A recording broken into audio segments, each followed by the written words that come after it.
Little red berry might be one of the best immune boosters that we can still find in the winter time, even if it's minus 15 like it is today.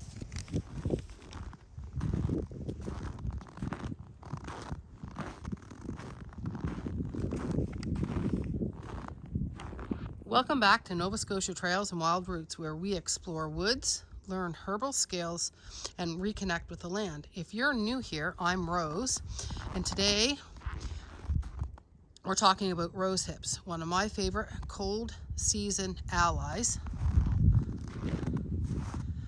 And we're on the North Mountain to Foot Woods, and we're hoping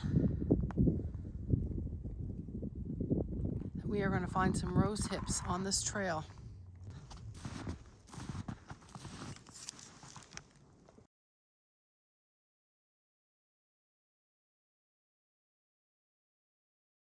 Little fun fact is vitamin C is well known for supporting the immune system, especially during the cold and flu seasons, and traditionally rose hips have also been used to support joint health, skin health, and overall vitality.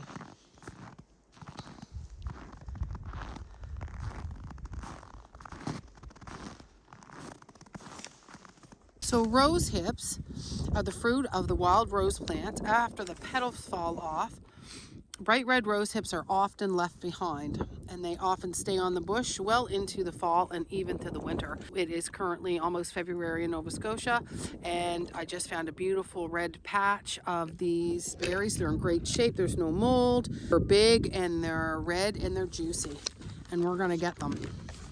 As always, this is traditional and educational material. It is not used for medical advice, but this is a great plant to start with.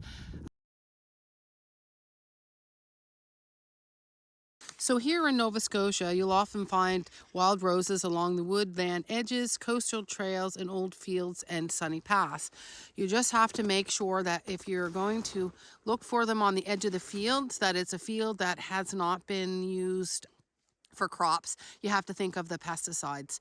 You want to stay clear of pesticides, and you want to stay clear of along the roads because of the pollution.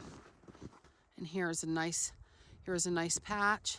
It's minus 16 out. It's a fabulous time to harvest them. We're getting a big snowstorm here in Nova Scotia, and what better way to spend a couple days in is making some rose hip syrup and some tea and some jellies.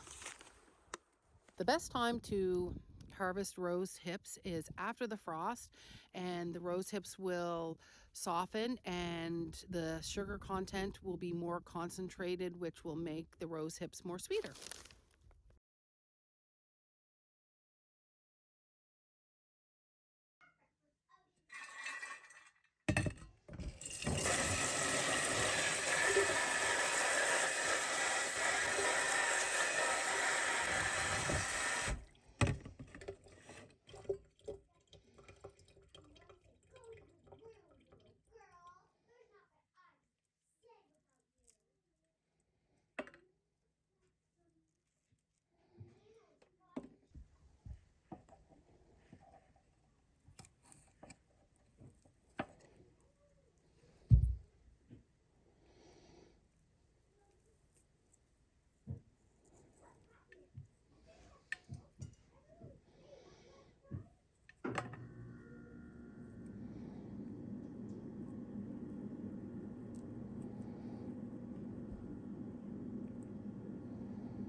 Another tip is to use a stainless steel pot or ceramic pot, no aluminum.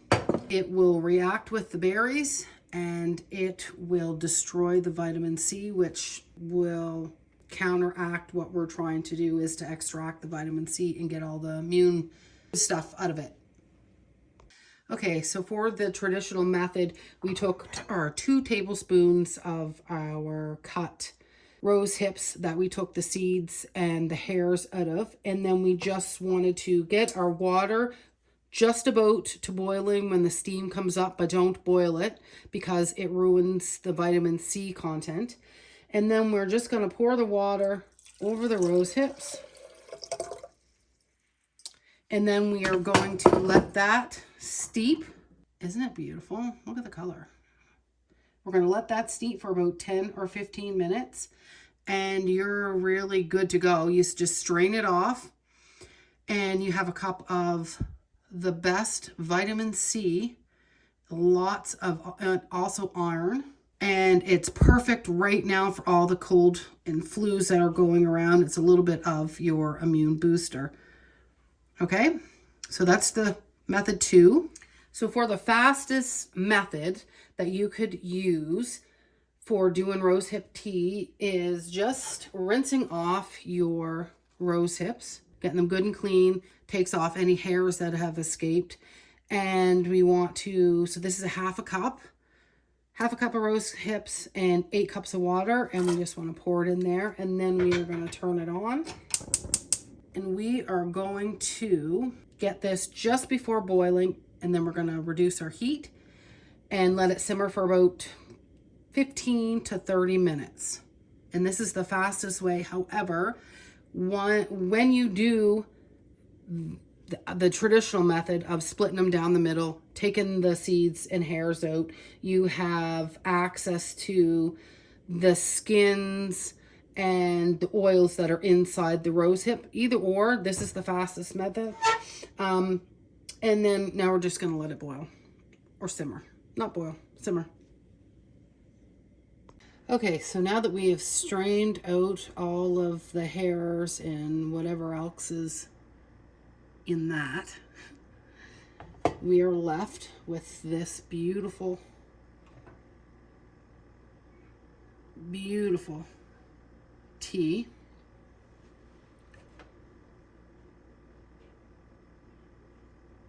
Which tastes very mild, a little bit tart, just a hint of a fruit flavor. It's quite similar to hibiscus tea.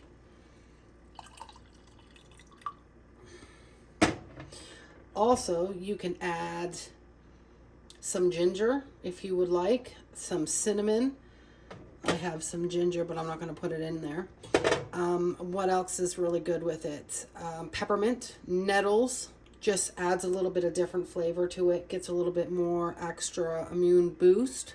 Lemon balm would be another great one. So this is a lovely tea if your household has had sicknesses like mine has had during the month of December and January. So this is why I'm making this immune tea. Way more vitamins than oranges, and you can add some extra stuff in it. It is perfect to sip during the cold season, and that is what we want to do, is get rid of the nasty stuff.